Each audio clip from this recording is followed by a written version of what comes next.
So this is one strand of my research which actually came out of my work for the Foresight project 10 years ago. And the idea behind the concept of a financial ecology was initially developed by my close collaborator, Don Farmer.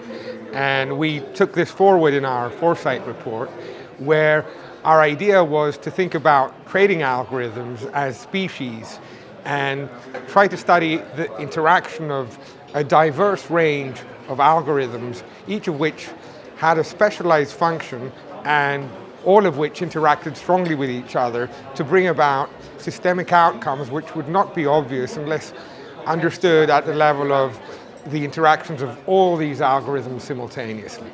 So broadly, that's the concept of ecology as it's been applied in other fields as well.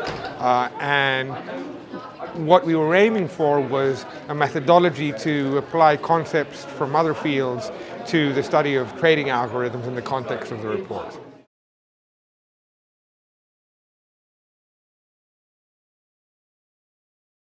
Algorithms in the last few decades have become increasingly fast. Time is now measured in nanoseconds, which is it would have been unimaginable 20 or 30 years ago. And so it's natural to ask, to what extent is this actually a useful development? We distinguish between two types of speed: relative speed, being faster than other people, and absolute speed, the speed at which the market as a whole functions.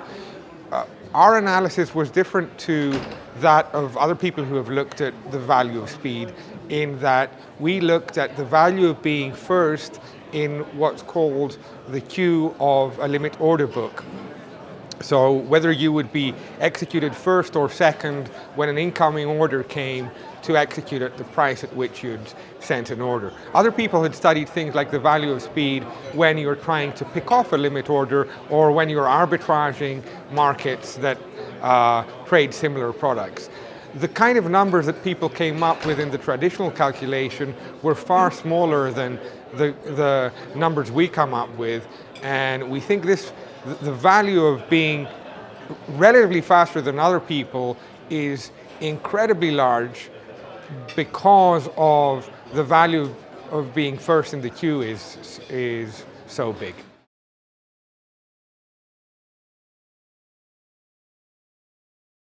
There's many ways to organize markets. In our report 10 years ago, we suggested that giving up this continuous limit order book mechanism and replacing it with a system of auctions which happen very regularly to ensure that the market functions very quickly. So absolute speed is retained, but the value of being relatively faster is taken away so that people can compete much more directly with high-frequency trading firms. One mechanism to achieve this is to have regular batch auctions that happen, say, once per second. And if you design these in a clever way, then you can ensure that your access to markets is similar to that of the most sophisticated players with a limited budget of a few tens of thousands of pounds per year. And so that was our idea, to design the markets in a way where they would be more democratic and accessible, and there would be less of a dynamic towards an oligopolistic structure. People took up that idea after us, and now it's an idea which is recognized as a potentially important way to organize markets.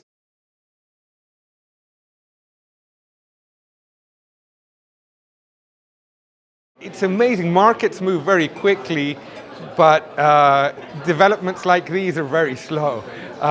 So I think a lot of the ideas that were outlined in this project, including ours, have become increasingly accepted, but there's still a long way to go before we see a significant change in the way markets behave. I think they're still pretty similar to what we saw 10 years ago. Hopefully within our lifetime we will see some major improvements.